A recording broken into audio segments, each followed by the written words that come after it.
Okay, I think I can begin now, no? All right.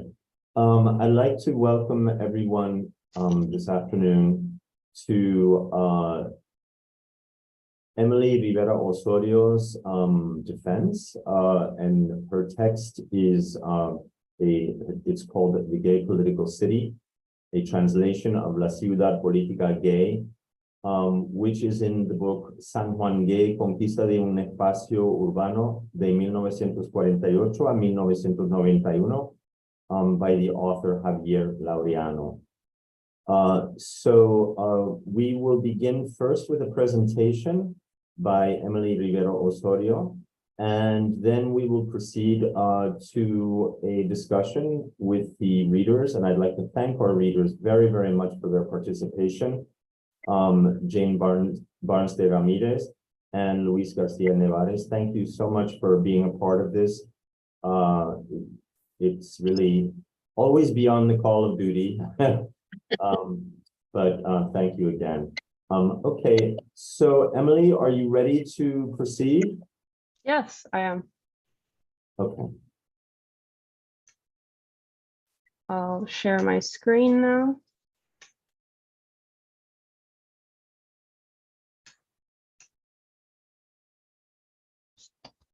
So hello, good afternoon. Before I begin, I would also like to thank my readers, Professor Barnes de Ramirez and Professor Garcia. I would also like to thank Professor Auerbach for being my advisor. Like Professor Auerbach said, I'll be presenting The Gay Political City, a translation of La Ciudad Política Gay. Before I begin talking about the text, I would like to give a little bit of background as to why I chose this text and why I think it's important. I knew from the moment that I began my academic journey at the graduate program in translation that I wanted my thesis to reflect an aspect of Puerto Rican culture. It wasn't until I took the course Traducción y Género with Professor Santiago Cajigas, who briefly mentioned San Juan Gay as a resource in Puerto Rican gay history, Puerto Rican queer history, I'm sorry, that I realized that this was a really important text and that I could work with it for my thesis.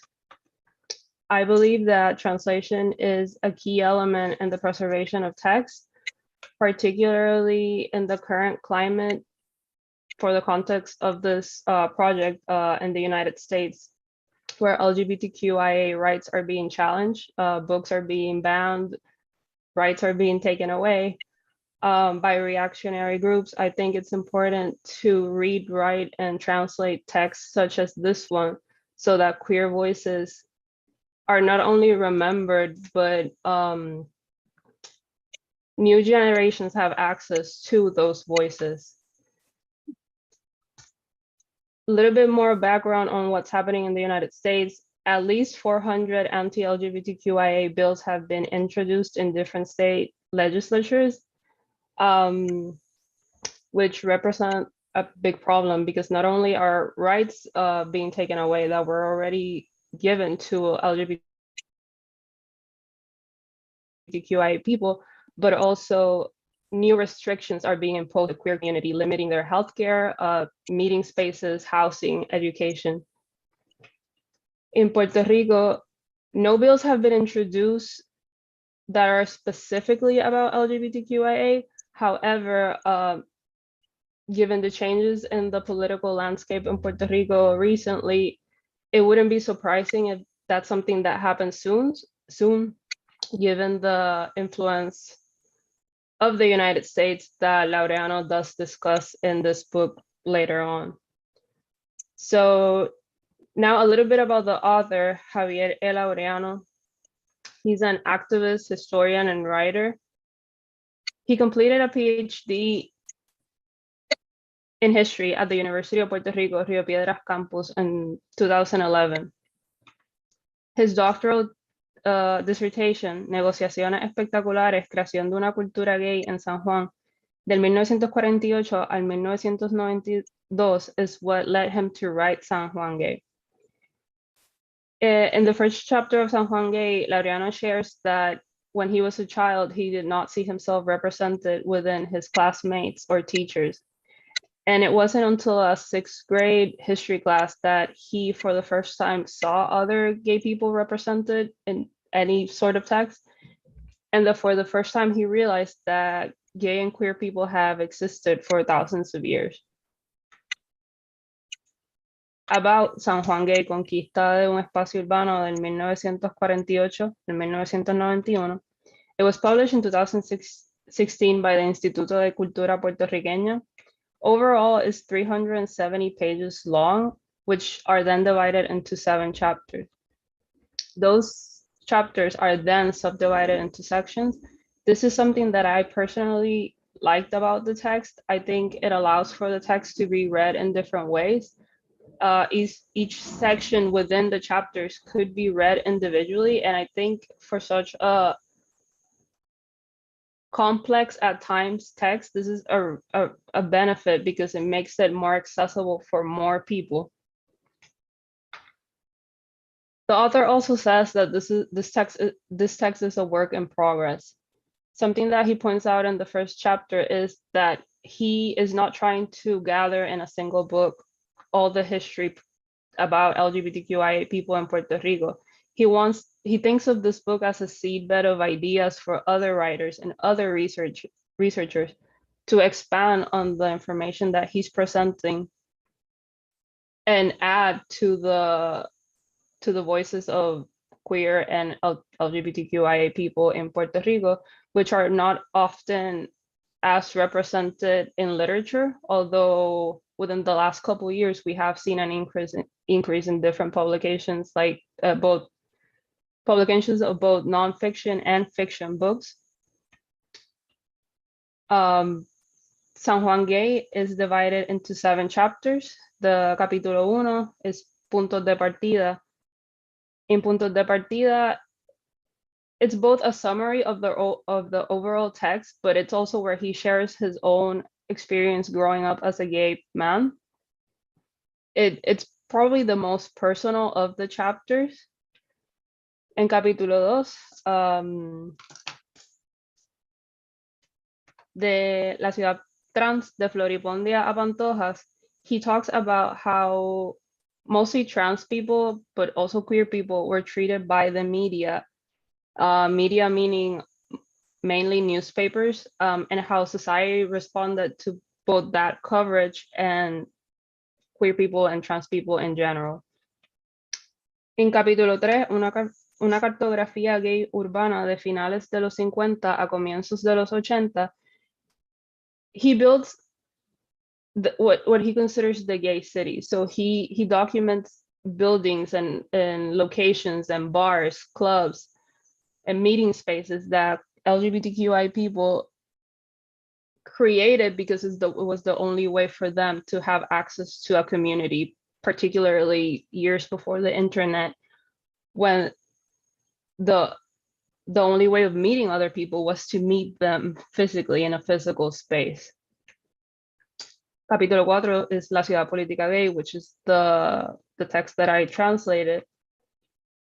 Capítulo 5, La Ciudad Epidémica, los primeros años del SIDA. Like the title suggests, he talks about the AIDS epidemic in Puerto Rico and how it was addressed by the government, but also how the activist groups that were already formed had to pivot in a way and change their activism to address this very pressing issue. Capítulo 6, Violencia Serial, el asesino en serie Ángel Colón Maldonado. Again, like the title suggests, he talks about serial killer Ángel Colón Maldonado, who preyed on gay men in the 80s. He's also considered the only convicted serial killer, at least the only person that matches the definition of a serial killer in Puerto Rico. Capítulo 7, conclusión, Archivos Queer de Puerto Rico. Here he talks about one of his main arguments with this book. He wants a Puerto Rican queer archive to exist to save all the documents and all the images and newspaper articles, magazine clippings, documentaries that he feels he feels that only exist in a physical form. They're inaccessible for anybody that does not have connections to the people that have kept these collections, who have kept them for their own personal collection, not with necessarily the intention of having a queer collection. So it's just something that happened through the years. But a queer archive might make those personal collections into a broader collection that could be accessed for research purposes, personal purposes, both for people from Puerto Rico to relate to those stories, but also people from outside of the island that want to learn about LGBTQIA rights and movements outside of places like the United States, for example. La ciudad política gay. For this thesis, I decided to translate La ciudad política gay for a couple of reasons. The main one was that I felt it was the more complete chapter. It talks about several different subjects. It gives a very thorough, in my opinion, perspective of the gay movement in Puerto Rico. It's over 22,000 words. It's a very long chapter, perhaps one of the longest. It's divided into 12 sections. For this thesis, I decided to translate the first 10 sections completely, and then the beginning of the 11th. Just the 11th section is over 8,000 words. It's a very, very long chapter. Some of the subjects that he discusses in this chapter are the penal codes and other laws used to discriminate against LGBTQIA people on the island. He also talks about the connection to the Stonewall Rebellion, but also the connection to the United States. He talks about how language was used and how language was changed by activists. He talks about the impact of the different types of activism. The creation and distribution of Pa Fuera magazine and the annual LGBTQI Pride Parade in San Juan, which is still held today. He also, when he's talking about all of these subjects, he connects it back to Stonewall and that influence that the United States has because of the connection, this relationship that exists between the United States and Puerto Rico, particularly places like New York. The language, the activism, Pa Fuera magazine and the Pride Parade were all almost a direct response to what happened in New York post Stonewall. And he argues that yes, Stonewall is important, and yes, Stonewall is a incredibly important part of queer history in general, but that other things happen as well, and they deserve and have the same importance as Stonewall when we remember it in pop culture and during Pride Month. We should give the same emphasis to these other stories that happen after, during, and before Stonewall. So some of the translation challenges that I had on this text were the main one was definitely the academic style mixed with his personal writing. This was a challenge because at times it felt like two different registers fighting each other. He would go from very, very academic to an opinion, to very, very academic to an opinion. So it was a challenge to make sure that I was respecting both voices and making sure that one wasn't necessarily overpowering the other. Another challenge that I had was the repetition. He does repeat a lot of the same phrases, information, dates. I do feel like at times it is helpful because of what I mentioned earlier about each section being able to be read independently. And it's mostly because of that repetition that the author has as his style, because it happens throughout the book. But at times it did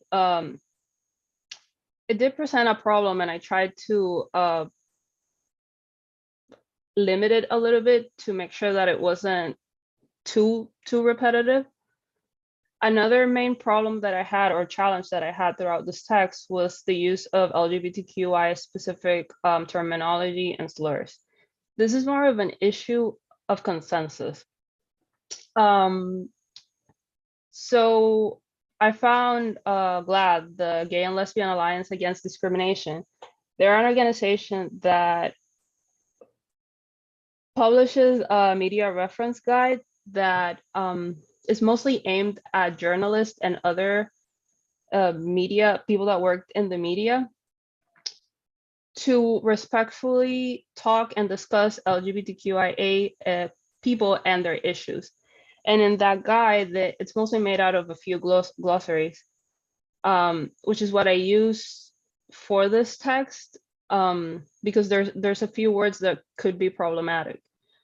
Something very important that GLAAD recognizes in this guide is the importance of self-identification. And this is important because with some of these more controversial, I guess, words, what's most important is how somebody identifies, regardless of what GLAAD says, regardless of what any other organization says.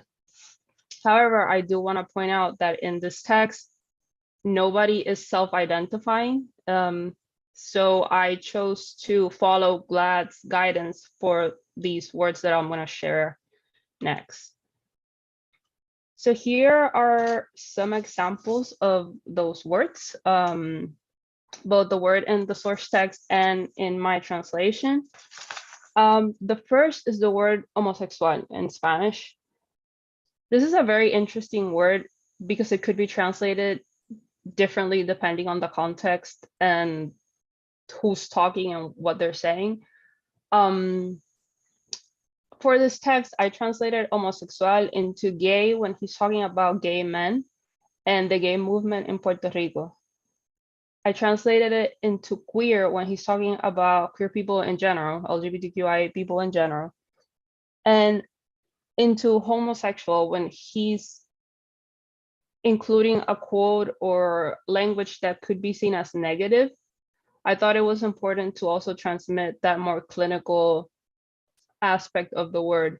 GLAAD says to avoid using the word homosexual because of that clinical negative implication that it had in the past. Laureano also makes an important distinction, which I used to determine which words I would use, which is that in Puerto Rico, there was a gay movement and there was a queer movement. And he makes a distinction between these two because he says that the gay movement focused on fitting into a more heteronormative society, while the queer movement focused on rejecting that heteronormativity, and that they happen at different times. So had he not made that distinction, I probably would have used the word queer more, just because it's sort of an umbrella term. But because he does make that distinction, I thought it was important to specifically talk about the gay movement and the queer movement separately. The next is LGBT. This acronym does not exist in English, at least not in this rendering. It's not used. And I also feel like this is a very personal choice of the author. So I didn't want to go too far from the version that he is using. GLAAD does not have a consensus on acronyms. They say that there's not an official one, a right one. It's more of the choice of whoever is speaking. Therefore, I chose to use LGBTQ because it's the closest to the version that the author uses, and it's probably the most commonly used in English. And it's also used in Spanish. It's just not, at least in Puerto Rico, it's not used as commonly as LGBT or LGBTQ, which is also used sometimes. Now, the word transsexual is probably the most complicated one out of all of these, because transsexual can be translated into transsexual into English. However, like Glad says about the word homosexual, the transgender community has wanted to move away from the word transsexual because of the heavily clinical, medicalized connotation that it has. So they have moved in recent years to use transgender. However, there are people that still identify as transsexual. And this text, nobody's self-identifying as transsexual. So I use transgender following, once again, Glad's guidance. Something similar happens with the word travesti in terms of the translation. There is a literal translation, transvestite. However, it's interesting because this word appears in two separate ways in this text. First, it appears used by Laureano. So Laureano is writing and he uses the word travesti. When Laureano is writing, I use the word crossdresser, once again, following Glad's guidance. However, Laureano does include a quote that appears originally in English. The book is originally published in English that has the word transvestite in it. Because the quote is originally in English, I did not change the quote. Had the quote been in Spanish, then I would have also translated it as crossdresser. Finally, we have the word transformista. This is more of an issue of not enough context, in my opinion. Transformista might mean drag queen or king. Glad suggests the phrase drag artist, the name drag artist. So that's the name that I went with because I felt, in my opinion, that there wasn't enough context in the text to assume that he just meant drag queens. So I felt like drag artist was more inclusive, a more inclusive term.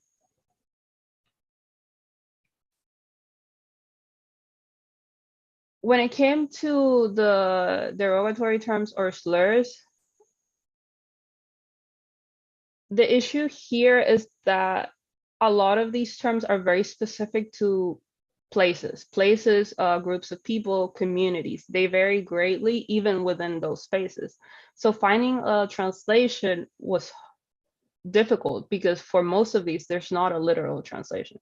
So my approach for these was keep the word in Spanish because I think that because the text is specifically about Puerto Rico and it has the entire focus of the text is Puerto Rico and what was happening in Puerto Rico at the time. And these slurs are very specific to countries. I thought it was important to keep the word in Spanish and then in parentheses, add a word in English that had the closest meaning possible. And that's how I approach these. So we have La Loca, which I translated into a crazy woman or a feminine gay man. Marimacho, which I translated into dyke. And then we have these other ones. I think this one was from a quote where he says, kill those maricones. I translated it into faggots, kill those patas, which I translated into dykes. And mariposa, which I translated into faggot.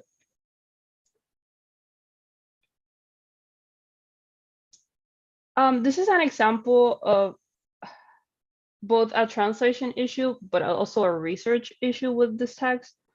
Not necessarily with the text, just something that came from working on this text.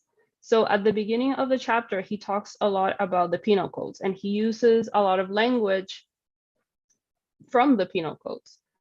In one of the footnotes, he includes Article 283 from the 1902 Penal Code of Puerto Rico.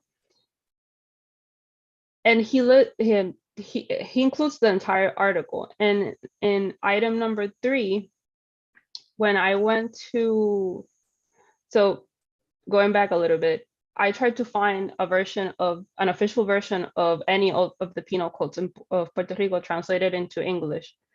That proved to be very difficult.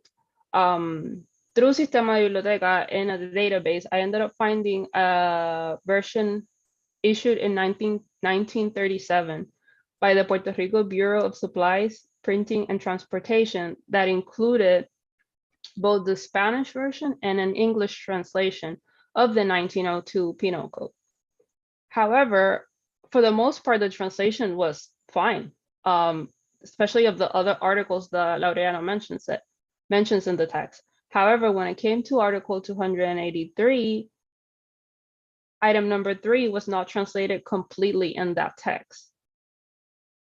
So the source says, escribiere, compusiere, estereotipare, imprimiere, publicare, vendiere, distribuyere, tuviera a la venta o exhibiere cualquier escrito, papel o libro obsceno o indecente, o diseñare, copiare, dibujare, grabare, pintare, o de cualquier modo preparare algún cuadro o estampa obsceno o indecente, o amoldare, cincelare, fundiere, o de cualquier otro modo hiciera alguna figura obscena o indecente.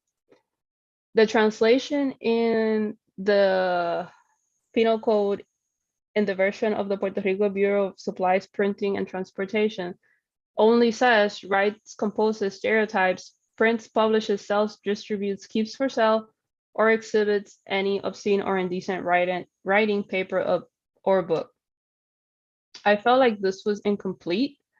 So what I did was I combined what I found with my own translation to accurately represent what the source text was communicating.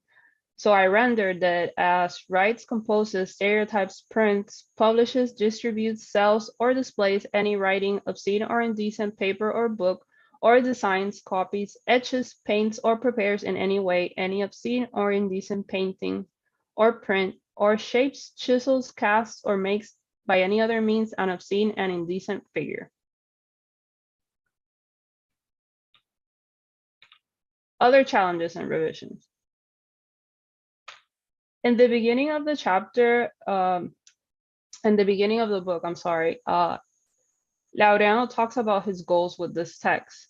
And like I mentioned before, one of his goals is for this to be the starting point of many other projects and many other books and many other research assignments in both academic spaces and non-academic spaces. But something interesting that he says is that he wants this book to be challenged. He wants people to critically look at this book. He says, incluso espero que algunos y algunas sientan indignación por omisiones que cometí, errores posibles, lecturas que faltan, archivos que no encontré y se sienten a pensar en estos temas, a entrevistar personas, investigar historias queer que mejoren las que presenta este libro. In my research process throughout this, working on this text, I did find a few things that I was unable to verify. So when it came to my final work, I decided to make some revisions because the information that I would find was did not necessarily match the information that Laureano provided in his book. An example of that is when he's talking about the census numbers. So in this quote, he says, según la Oficina del Censo de Estados Unidos, a finales de la década del 60, vivían en Nueva York 916,608 puertorriqueños. La población de la isla para esta misma fecha era de 2,712,033 personas y la de Nueva York 18,237,000. I was unable to verify the first number that he gives about Puerto Ricans living in New York at the end of the 60s. I was unable to verify that information just because I could not. I checked several census. I checked the 70s, the 80s, and I believe the 60s as well. And I personally did not find it. The closest number that I found was 986,389 people of Puerto Rican descent that lived in New York at the end of the 70s. When it came to the population of Puerto Rico, I was able to find that same number in one of the Puerto Rican census on the Census Bureau's website, as well as the New York population. I think the issue with the New York population number that Laureano uses is that he rounded up the number. I'm not entirely sure why he made that choice when he's not doing that with the other numbers that he's providing. But in any event, I chose to use the number that I did find, which is really close to the number that he uses, which is 18,236,967 people. Other instances where I decided to make a few changes based on the information that I found were when it came to a quote that he includes that talks about Luis Vigoro's TV show and Lidia Chavarria's TV show. It's from a quote, so I'm not entirely sure if that's what the person is saying or if that's what Laureano wrote. But the text says, Dale que dale que es domingo. The name of the TV show was Dale que dale en domingo. He also says that the Stonewall Rebellion began on the early morning of June 27. However, according to the Library of Congress and a book by David Carter specifically about Stonewall, it says that it was on June 28, 1969. He also says that a group of Puerto Rican activists went to New York to participate in a march to commemorate Stonewall in 1975. He says that that happened in June 29th. I was unable to find any events related to Stonewall or Pride that happened on June 29th. I did find that there was a Pride parade in June 26th in New York City. And I found an image in W Magazine that had June 26, 1975 as the date that the picture was taken. He also talks about the quilt. This is more of an issue of clarity. He briefly explains what the quilt was, but I feel it's more appropriate to use for context, to give more context to the readers, to use the AIDS Memorial Quilt instead of the quilt, because that's the name that appears on the website of the AIDS Memorial Fund. Later, he also talks about la parada puertorriqueña de Nueva York y el desfile puertorriqueño de Nueva York. I'm not entirely sure why he uses different names to talk about the same event within the same paragraph. So I decided to use the National Puerto Rican Day Parade, which is the event's official name according to their website, and just add in New York because that's where it was, but the official name is the National Puerto Rican Day Parade.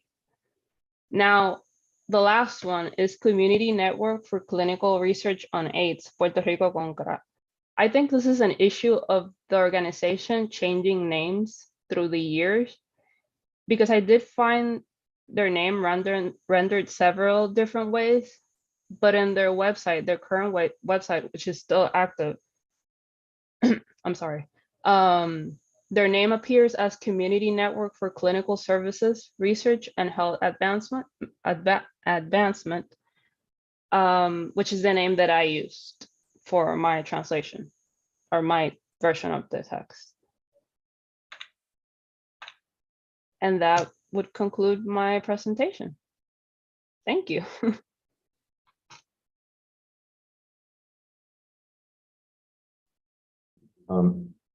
Thank you very much, Emili. What I'd like to do now is to hand over the floor to our readers so that they can discuss your translation, any observations or commentaries, insights or criticism that they might have.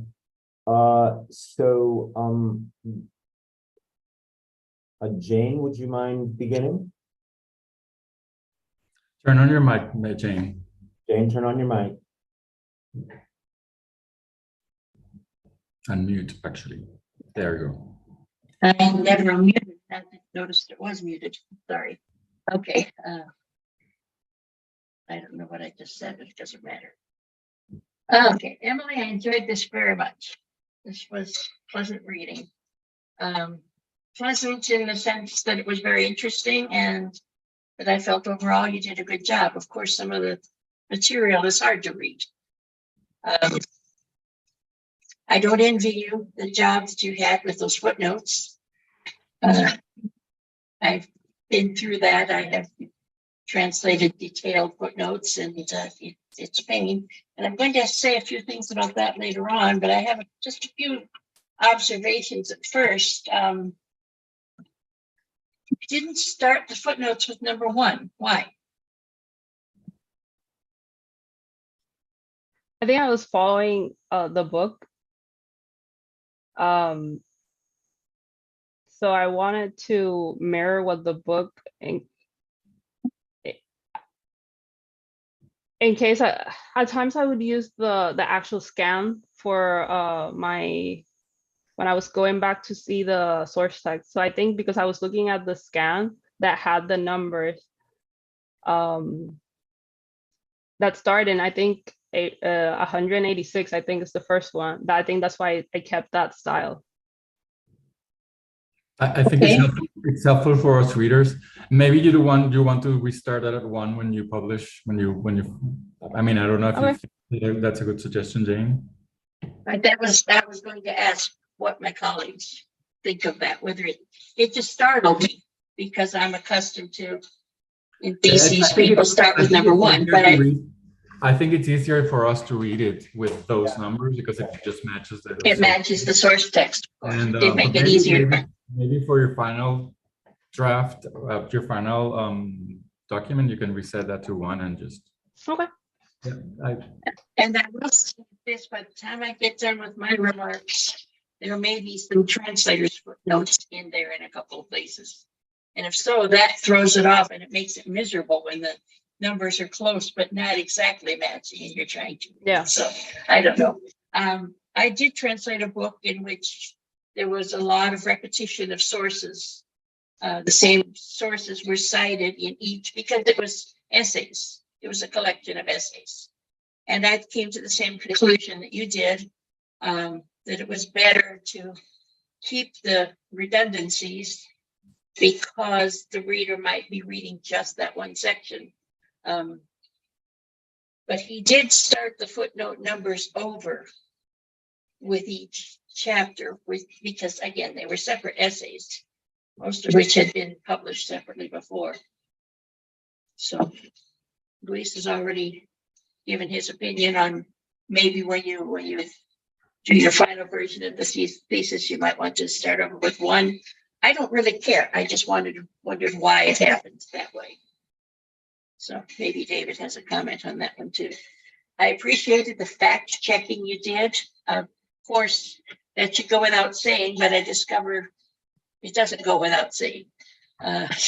Translators obviously need to do a lot of fact checking. And that's where I came in with what I said about there might be some translators' footnotes. And I want to know again the opinion of my colleagues on that one, because I'm a little concerned. Yes, we correct errors as we translate, we find errors in the source text and we correct them. Something like "dale quedare" in domingo, which, yes, that is the right term. I remember it very well back in the 70s, hearing it over and over and over. So as soon as I saw "te domingo," I just thought, no, that's wrong.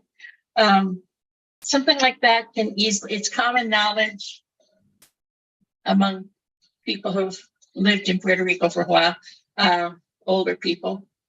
I've lived in Puerto Rico longer than any of you have, so. Okay, I won't ask you your age. What? 55 years? All right, you're right. I'm almost 51 years that I've lived here. I'm a lot older than that, but of course, I came here in 72. So my mistake. Thought you were a child. I'm wondering if with bigger errors, like those Census Bureau figures, and when you're actually you're translating Laureano's book, but you're giving different information from what he gave. I wonder if she should be citing her source in a translator's footnote. And I'd like to know what my colleagues think. It seems to me that something ought to be said. I hate to call out the, call out the author's mistakes and make a big deal about, you messed up and I corrected it. But on the other hand, No, should we? I think things like statistics, I think those kinds of things should just be corrected without calling any real attention to it. And if anyone, look, the thing is that we don't usually have so many people who are sitting there looking at both texts like this. True. And so if it occurs to anyone, I mean, look, Emily has mentioned this in her preface, haven't you, Emily? So Yes, but that's have.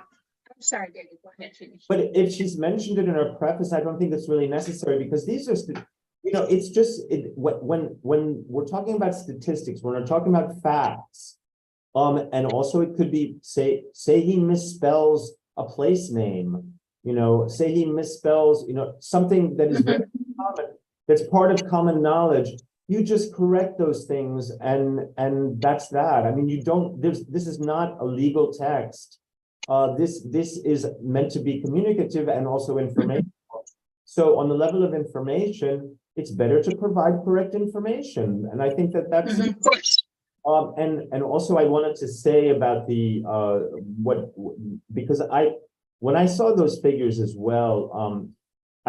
Emily, I think that you mentioned that that population is for the Metro New York population. Did you mention that? Yeah, on the preface. Okay. Yeah, because that's important because when you look at it, he doesn't say that. He just says the population of New York. What do you mean by New York? Are you talking about New York City? Are you talking about New York State? Or what are you talking about? And so it's the metro area that has to be clarified, and I would almost put that in the text itself, because anyone who looks at that will say, "What? No, it's only 8 million." How did you get that? It might, I don't have any issue with correcting data. I do have issues with correcting data, especially if it's not. And you just said that Laureano wants his book to be challenged. He specifically states it in his first chapter. So, first of all, I don't think it's a translator job to verify that type of information unless it's something that's so out of whack that it really makes you scratch. I'm sorry, that's my opinion. That's your opinion. It's not if that's your opinion. You are working with a document about economic data and you have 10,000 references to verify. That's not the job of a translator. That's the job of the author.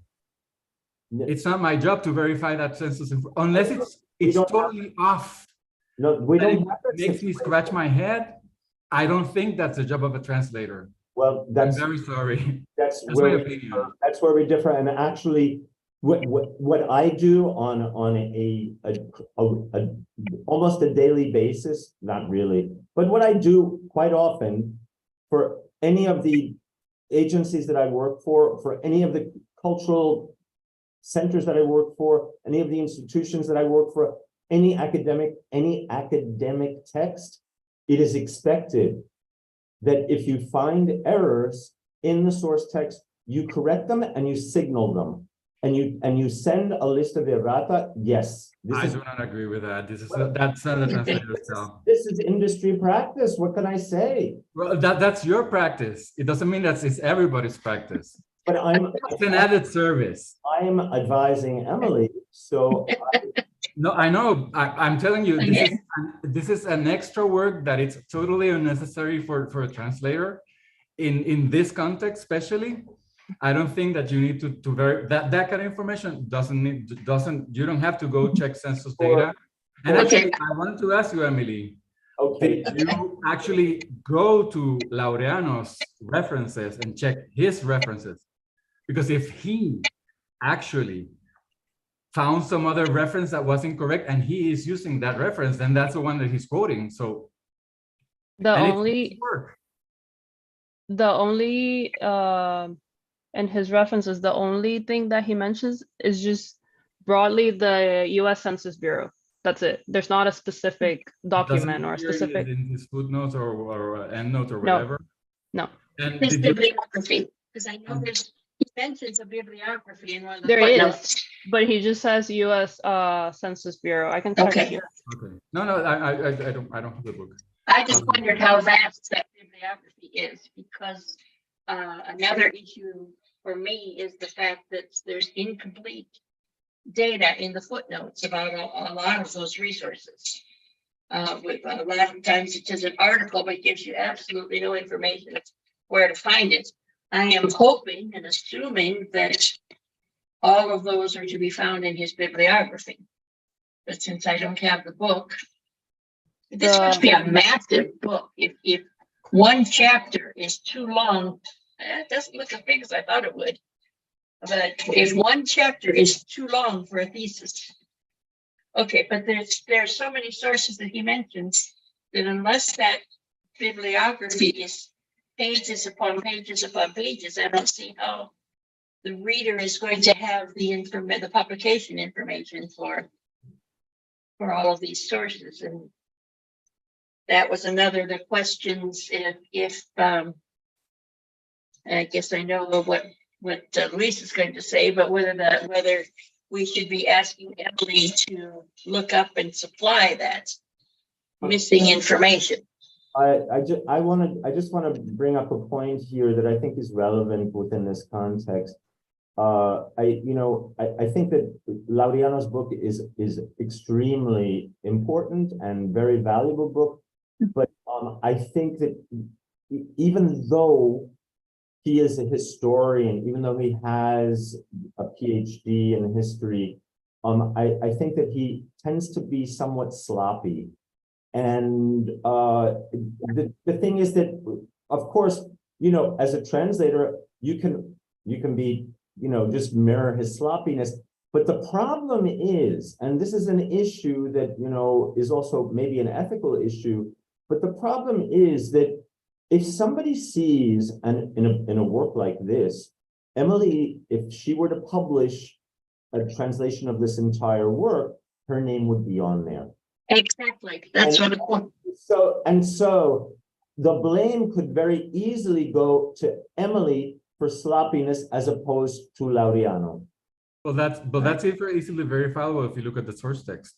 Yeah, but say you don't have the source text available. The thing is that it's not a and Okay, and especially for the sort of text we're talking about. This is a text about history. It's entirely Laureano's words that are being. Yeah, but it has to be corrected. I mean, I don't agree with that. I'm sorry. This is you want to know. So I mean, for example, what I do quite often is museum translation, cultural translation, and in those contexts for cultural, which also includes history. If you find errors, you have to correct them. And why? Because the source text disappears. The source text is not included in a catalog. The source text is not included on a wall. The source text disappears. So the only text that you have is the final one. And obviously somebody who's walking into the Metropolitan or opening up a book that's supposed to be a scholarly text, and they see that, Puerto Rico was first explored by the Spaniards in 1483, obviously that's going to be incorrect. You have to correct something like that. Of course. Okay, it's all my fault because I asked my colleagues to weigh in on this, but if I could have my time back, I'd appreciate it. And I will give my opinion since David and Luis both gave their points of view, and both of them have valid points. Absolutely. I do teach my students Google everything because authors make mistakes, and I was going to make that very point that David has. My name is on that translation. So I sometimes don't dive in really deeply, don't do deep research.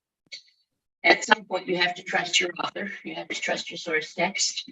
So I guess I'm somewhat in between the two of you, but yes, I do at least basic research on every name, every organization, every person, every date, every fact that I see, because people make mistakes. People copy things wrong. People use faulty sources. So, but I'm not here out of a desire, Emily, to give you a bunch more work to do in the next month.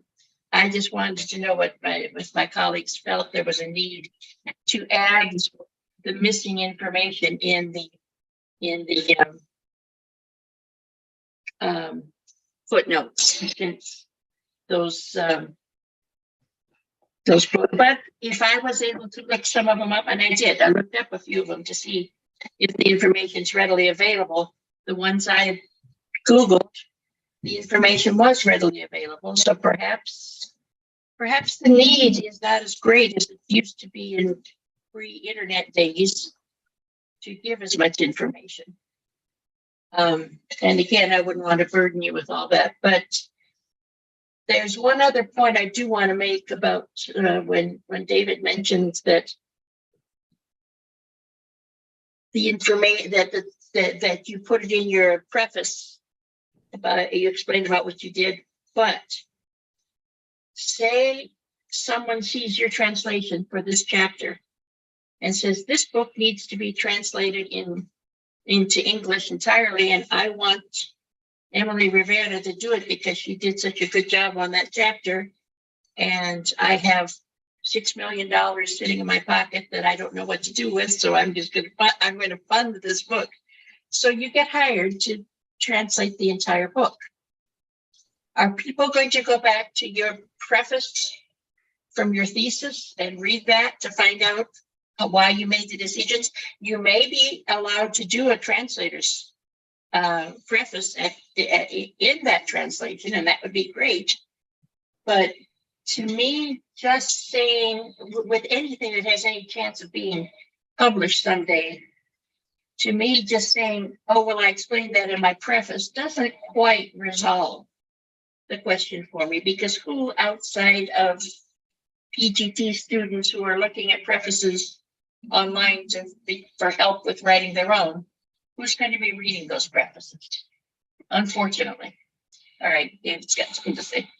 I have a question for you, Jane. So Sure.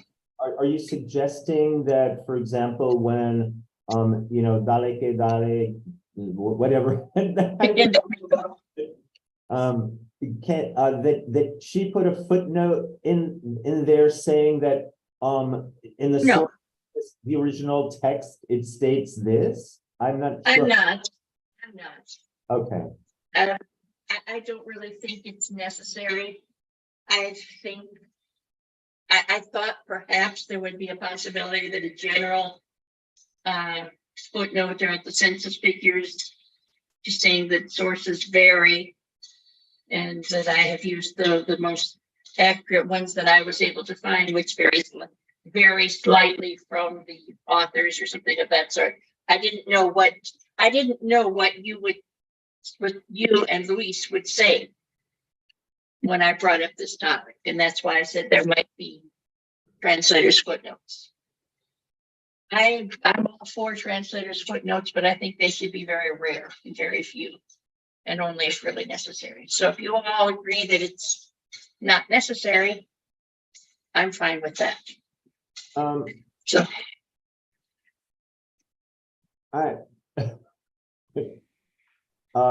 adding all the extra information to the footnotes, I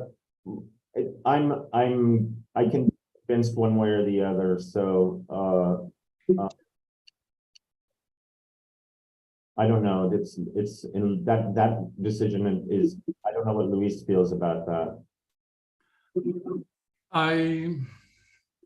I think that minor typos, or I mean dates that are incorrect, I think those things are actually, because of them being common knowledge, that I think those are like minor changes.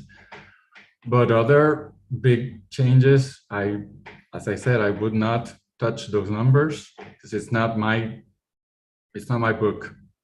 It's Laureano's book.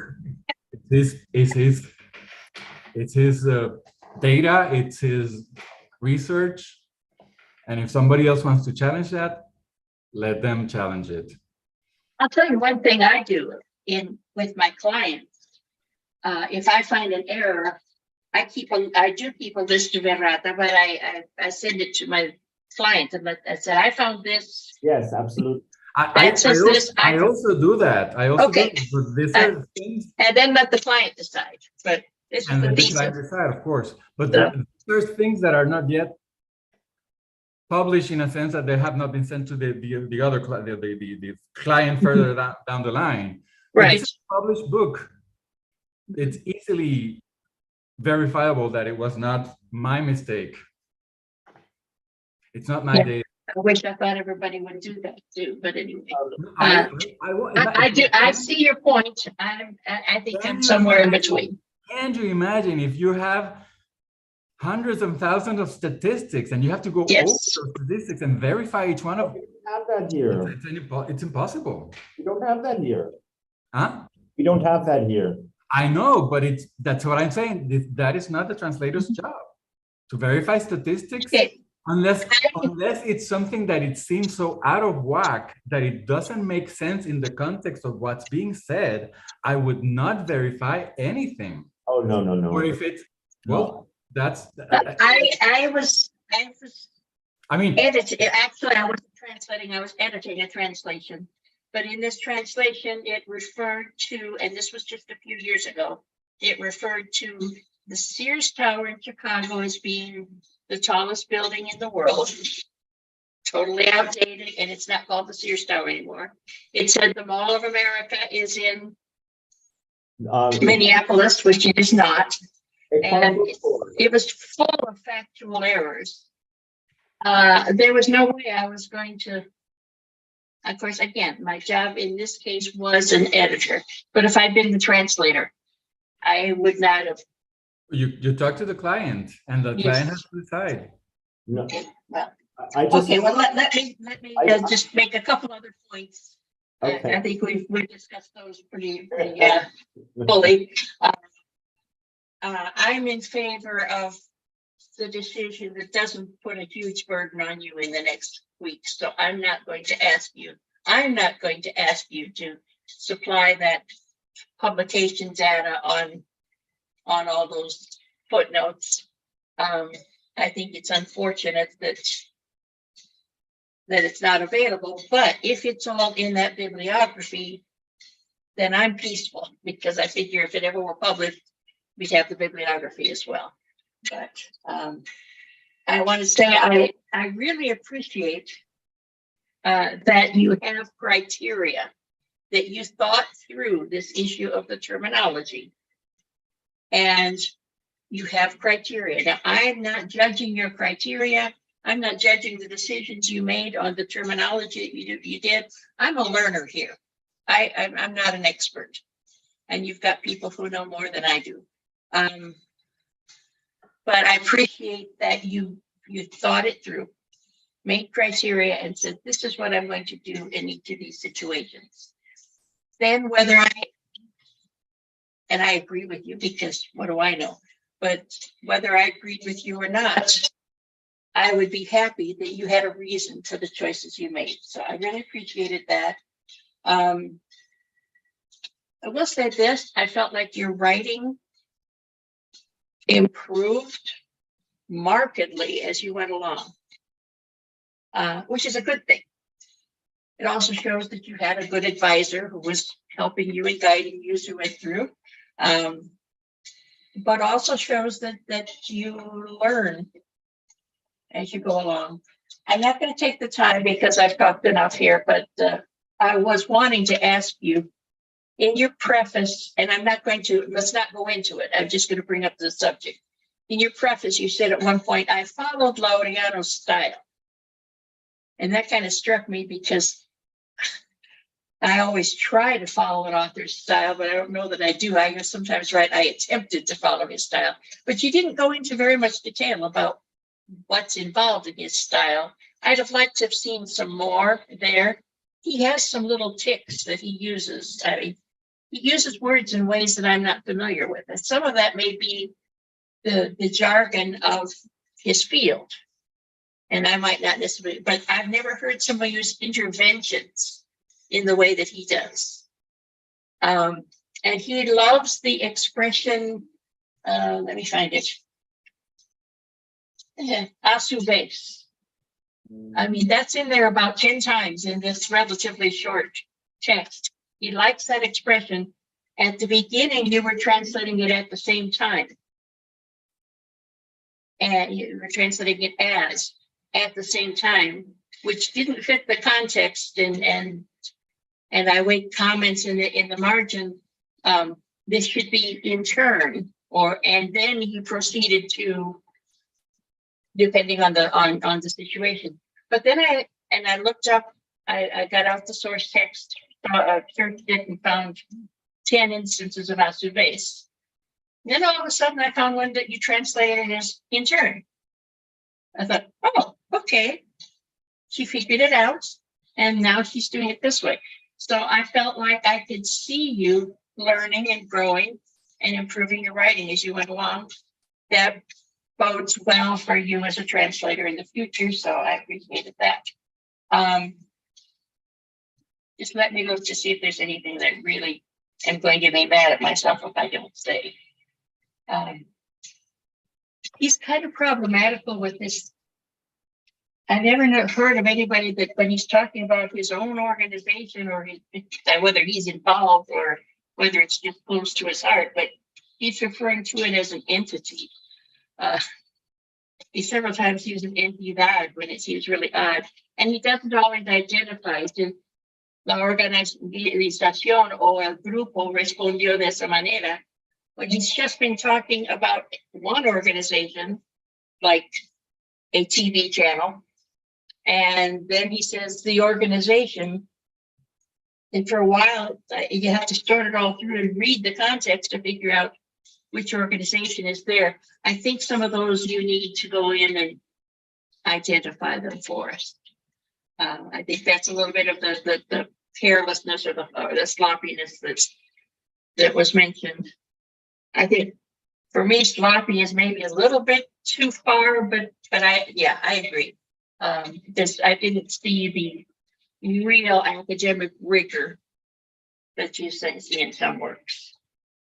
But I'm sorry I used that term. I shouldn't have said sloppy. I think it's just there's an occasional carelessness. Okay. Or maybe more than that, and this is something that Emily mentioned already, that there's a tendency to go from this academic style to this personal style, and it's kind of it's sometimes out of whack a little bit. It's not perfectly balanced, or maybe that's his style, But thanks for bringing that up. One last thing that I want to say, and then I'm going to put that thing about two voices. You said that in your introduction this afternoon. I don't think you said that in your preface. I think that's a good point to bring up and put in the preface when you're talking about Laureano's tonight. My only quibble with the preface is I would like to see a little more expansion with a few more examples about his style. And that's what I have to say for now. So I'll turn it over. Your mic. Your mic, David. Okay. There. Thank you very much, Jane. Luis, by the way, I'm just going to be turning off my camera, but I will be right here. So I'm listening in just for two minutes. But Luis, would you please continue with your observations and your comments on this translation project? Sure. I have a few questions, Emily, and this is moving towards a suggestion I'm going to make to you. Why does a writer use the acronyms, like for the names of the organizations? Why does an author use, and I think that's pretty, probably more common in English than in Spanish. Why will an author or writer choose to put an acronym in parentheses? Next time that the organization is mentioned, to use the one in parentheses. Exactly. And I find, I want to say quite a few, but I'm not sure if it's quite a few. But some of the parenthetic acronyms you use are not used afterwards. Yeah. So just, I think you could just eliminate those that are not used. I think the one that's most used, it's coalición, ¿cómo tú le dices? Gay pride community. Yeah, GPC, exactly. I think that's gay pride community. Most repeated. And for example, the NPP, el Partido Nuevo Progresista, PPD, it's used, but PNP, it's not used. So I would suggest that you just eliminate those. Okay. Because it's unnecessary. The reader will wonder why did they, I mean, I wonder. You're saying just the ones that are not used again? Yeah. Okay. But yeah, just I agree. Just use the acronym for the ones that you actually use. Also, there's a big mess on your bibliography. There's a lot of items that are repeated. I don't know if I got a version that, because I was just moving through it and I just saw it. I marked, like, for example, like some of the entries are like duplicated. Like I see glossary of terms LGBTQ, and exactly below it, it's the same entry in your bibliography. Yeah, I'm gonna check really quickly. Yeah, check it out because it's really messy. Yeah. It has a lot of repetition. I didn't see that. I'd hate to think that I could have missed that, but I didn't know. I was looking more at format than I was content. But actually, the first entry, it's repeated. And then further down, there's like lots of repetition. Just go over it and make sure it's okay. And I think you don't need to choose to put an entry for every word that you looked in the dictionary. Exactly. I put in a note in my comments about that. Dictionary, and that's it. Okay. And, entonces. Because sometimes we look up 50 words, and you don't want to have 50 entries for each one of those. Yeah. Just go over it and make sure it's clean. It's okay. I don't think I saw that final bibliography version, actually, Emily, because I'm looking here and I don't, for some reason, I don't have that. I don't know why. You don't have the bibliography, or you don't have the... I don't have that final big bibliography for some reason. I have works cited here and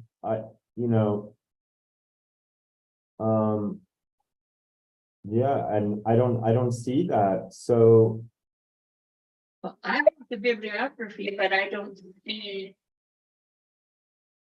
repetition. I'm just scrolling through quickly. I'm working with the final version that I actually made comments and revisions on, and I don't think it was in there. So but in any event, you know what to do with cleaning it up in terms of that, but yeah. Okay.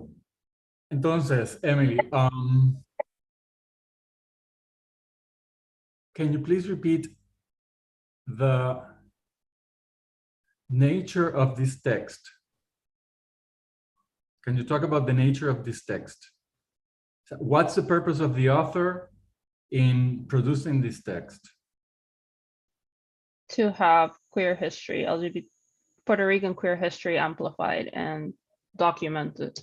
Okay, so it's a historical document written by a historian that wants history to be recorded in a certain way. So why did you choose to use GLAD's media reference guide, which is something that's for current usage rather than for historical usage? Just because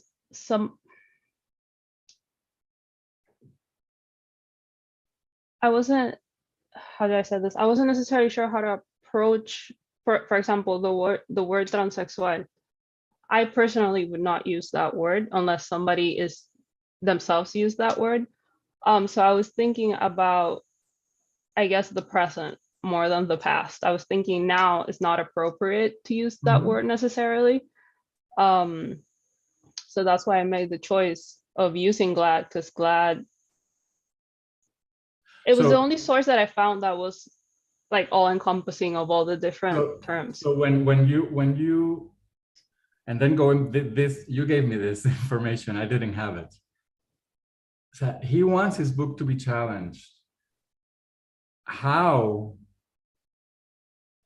By being more appropriate and being more up to date, do you help to convey the author's purpose?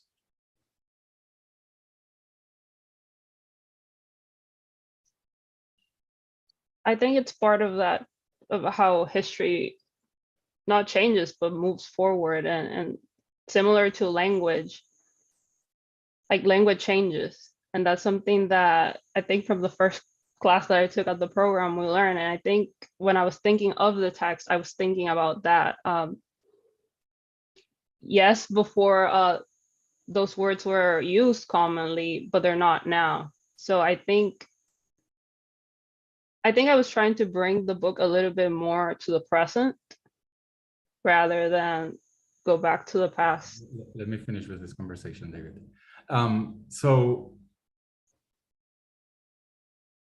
how do you represent history if you...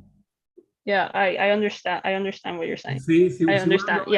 Yeah, I understand what you're saying. Even if it's hurtful, even if it's derogatory, even if it's wrong in that sense, I think that you should explain that, and I think it's very valid that you use this ¿cómo se dice?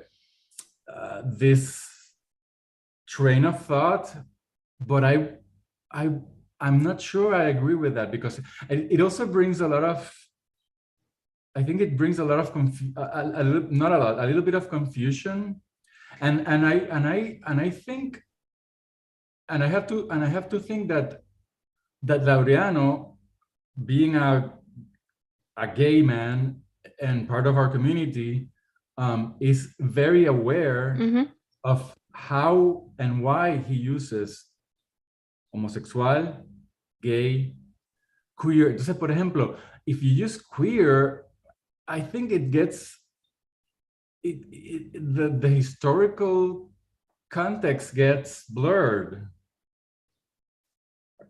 Did you agree with? Yeah, I understand what you're saying. David, see. I just wanted to say something that I'm not sure that this is absolutely consistent throughout your translation, Emily, but I think when you have direct quotes that are from a period, you keep the offensive language. I do. And I think that that's the point. You know, you're a historian, and he's looking back from 2016. He's looking back to this period, and he's also looking back with contemporary eyes.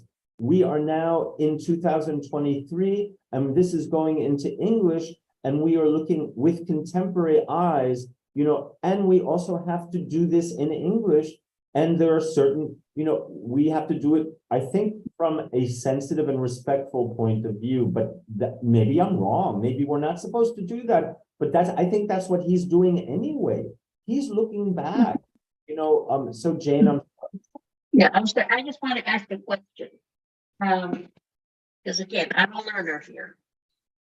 In Isn't it true that in an earlier version of the abbreviation LGBTQIA, didn't they have a double T that was precisely that, transgender, transsexual? Or am I wrong?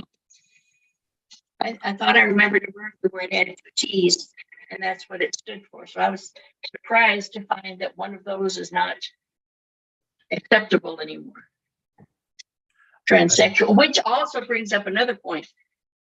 The language is changing.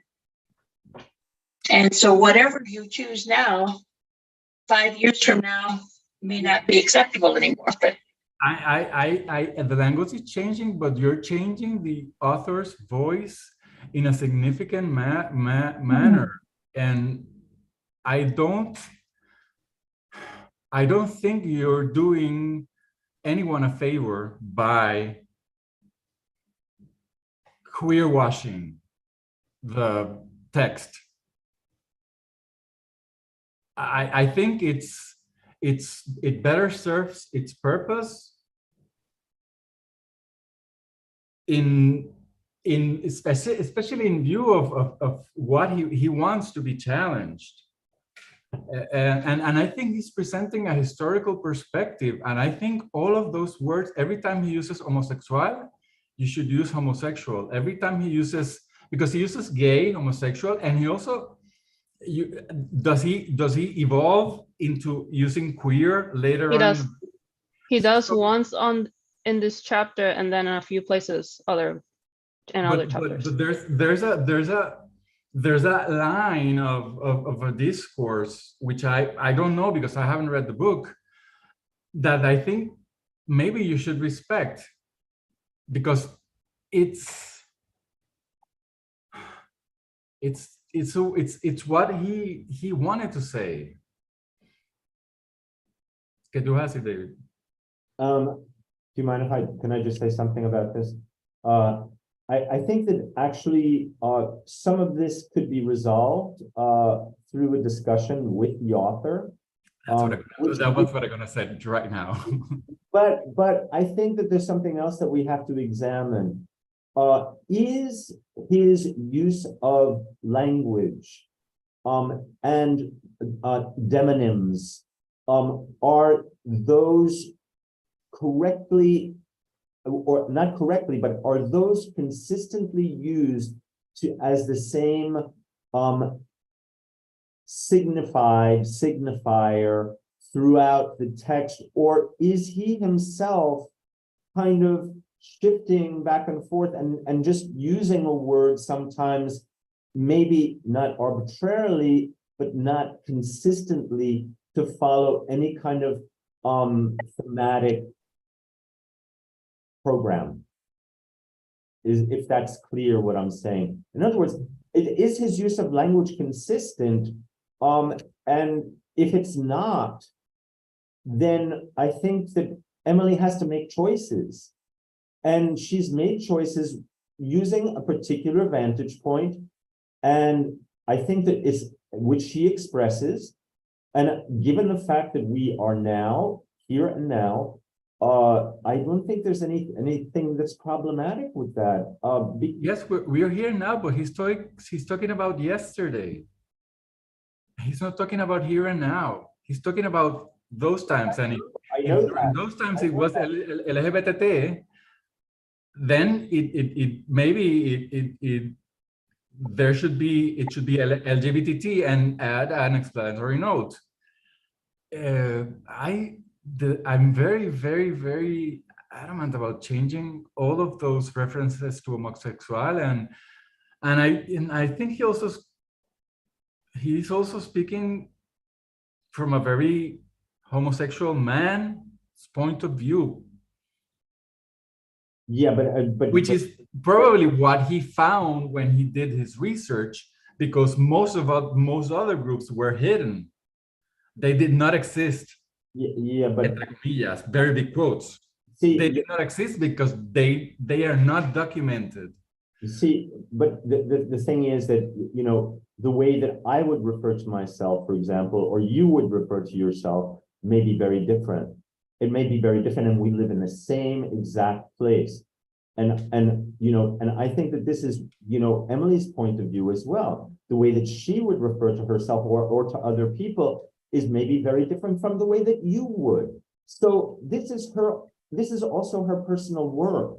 And this comes from an understanding about identity that may be a little bit different than your perspective of identity. Jane, I'm sorry. Another thing occurs to me, we're translating here. Sometimes, are you having trouble hearing me again?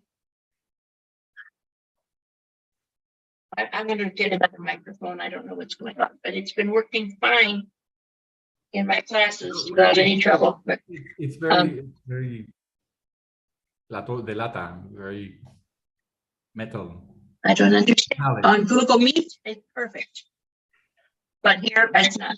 The one other point I want to just ask you, you're talking, Luis, about direct correspondence between a term in Spanish and a term in English. But is that possible? I mean, don't English speakers sometimes take a cognate of the Spanish word, but English speakers use it in different situations and in different ways? So can we really say that each term is, because I mean, like, what is the English equivalent of mariposa? Well, there are a few terms. Yeah. And I mean, Emily used faggot, but it could be fairy, it could be pansy. There are other terms. But and I did wonder about that because she said faggot for both mariposa and maricon. Well, yeah. And to me, since she's being so good about giving us the gloss for the English, having it in Spanish and then telling the Anglophone reader what it means, to me, the fact that mariposa means butterfly is significant. But again, what do I know? I don't. Fairy would be more appropriate as an or pansy. I mean, since it's a flower, either a fairy that's something that flies or a flower. I mean, I think that at least as Emily pointed out, that she provides these terms also in Spanish, and then she provides an equivalent in parentheses. So she's preserving at least that element, I think that, because those are culturally embedded things as well. But in terms, and so when you have these direct quotes, when you have terms that are used that are Spanish terms that are slurs or derogative or slang, it's always important to maintain that cultural embeddedness and then provide, an equivalent or attempt to provide an equivalent in English. But when you're going through the rest of the narrative, it has to be dealt with in some way. And I think, this was not my idea. This was Emily's idea. And I think that what she did was really, okay, you went to an authoritative source at least, for contemporary terminology, for respectful contemporary terminology. And I think that is exactly what I would do if I were in her shoes. I agree that considering the references she used, and for example, ¿cómo se dice? In your presentation right now, when you are talking about the LGBTQIA+ community, I think that's very appropriate because it's a common usage right now.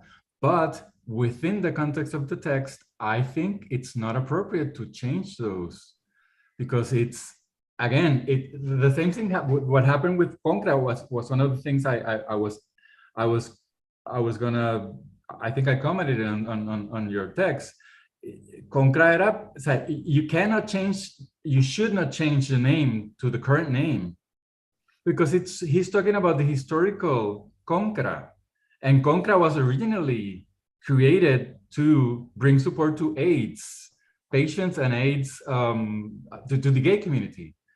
And there's an example where let me see. Well, in that case, I think that she can put a reference there, currently known as, you know, a footnote. Exactamente. Por ejemplo, there's for example, you changed enfermedades venéreas to Sexually transmitted disease. which actually currently they are not STDs, they are STIs, because it's not a disease, it's an infection, which has a totally different, ¿cómo se dice? Meaning, ¿verdad? I don't get STDs, I get STIs. And, but in the 70s, those were VDs. Right. Those were venereal diseases. So I would keep, But I still think it's important to understand from even when he's talking about this period, he is using more contemporary language than what was used at the time. He is writing from 2016. Isn't that the publication date? Yes. But I would use venereal diseases if he's quoting.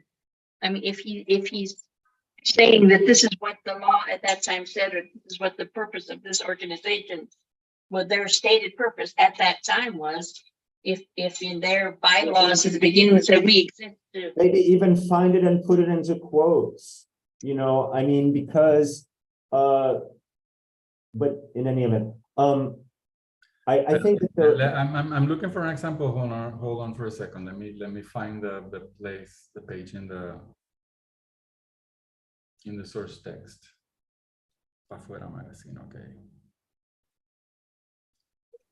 So in the Pafuera magazine paragraph,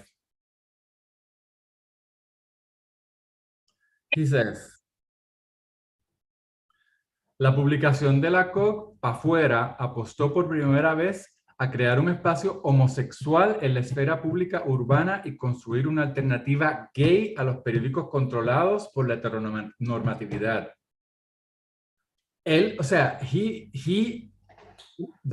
this is why I think he consciously uses homosexual, which is a word that we use during those times. And when you translate it, you have to use gay twice, and then you break that separation of time, of the creation of the space that he's talking about. okay. During those times, it was not a gay place.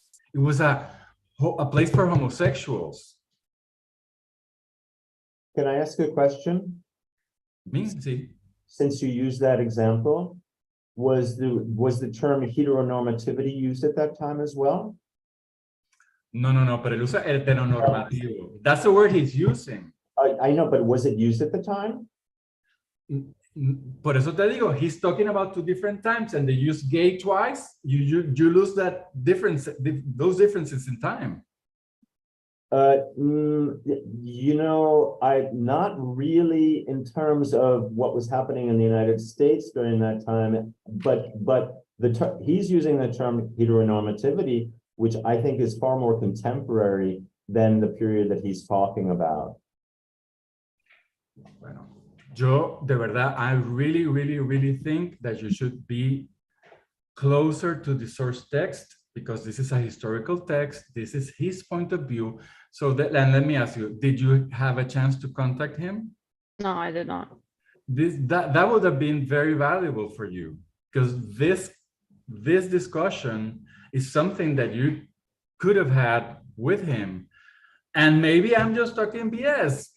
Maybe he's just, yeah, maybe, yeah. I mean, we look at the text in a very different way than anybody looks at the text. So I mean, maybe I'm just. Yeah, and actually, in that case that you just cited as well, Luis, there may have been a reason for him doing that, just to create stylistic variety. In other words, not to repeat the same word twice. It's the job of the translator is to overthink everything. Yeah. We do it all the time. Yeah. ¿Cómo fue? I'm sorry, I was answering a message from Barbara that she needs to leave. Okay, what so I were think you we just can talking about? conclude this maybe because this discussion is potentially endless. Yeah. So Yes. that is my let me see. Let me look at my notes.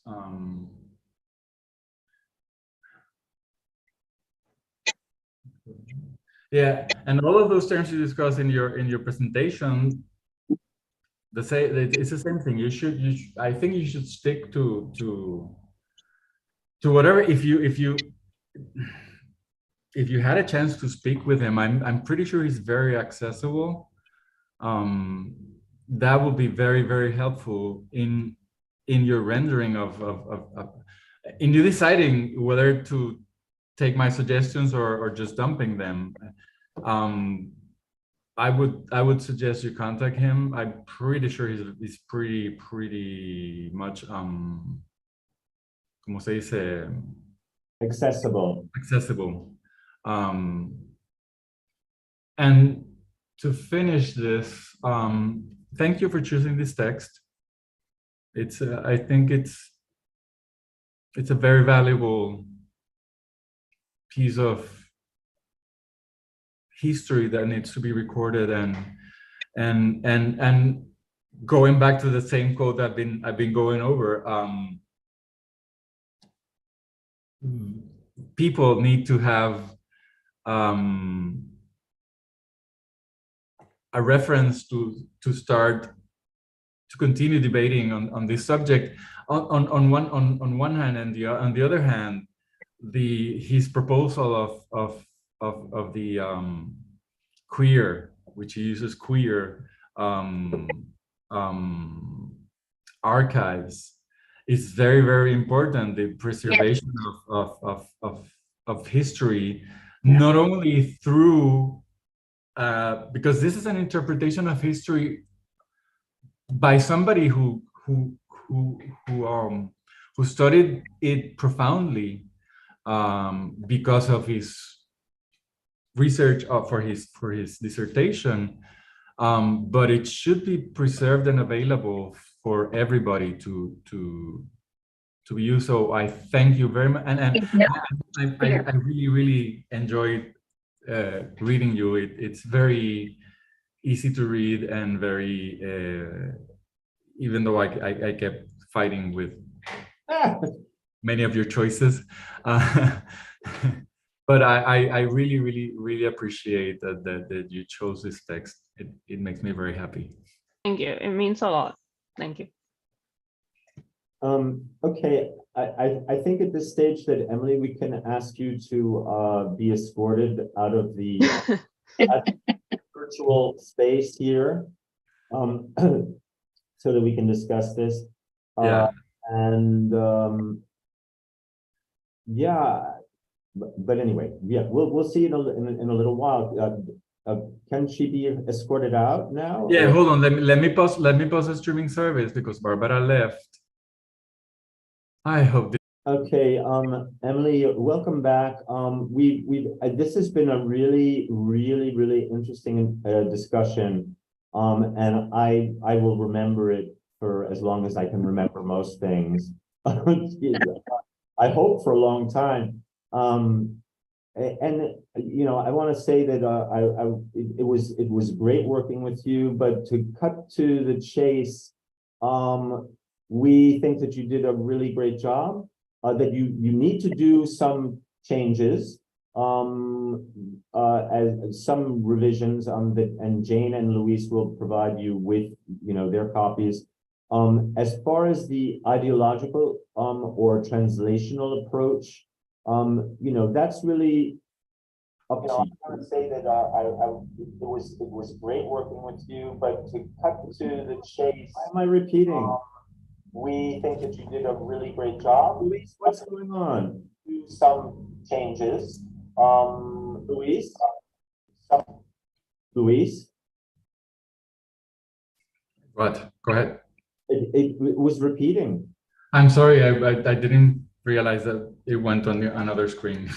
Oh, okay. You just stopped it. Okay, thank you. But in any event, we have decided that you deserve a sobresaliente for this thesis, and congratulations and felicidades. Thank you.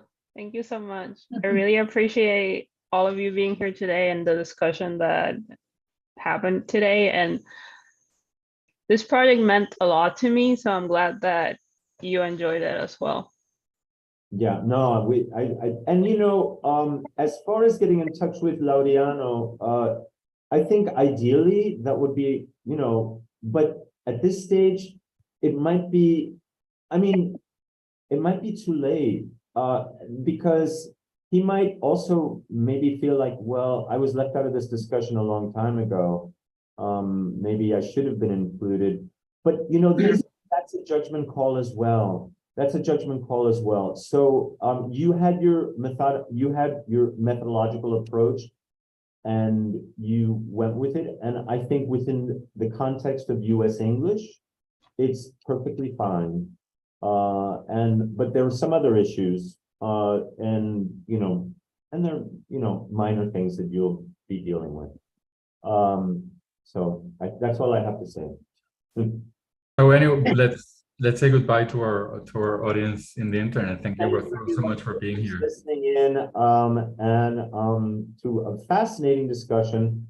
And I think we have to stick around for a group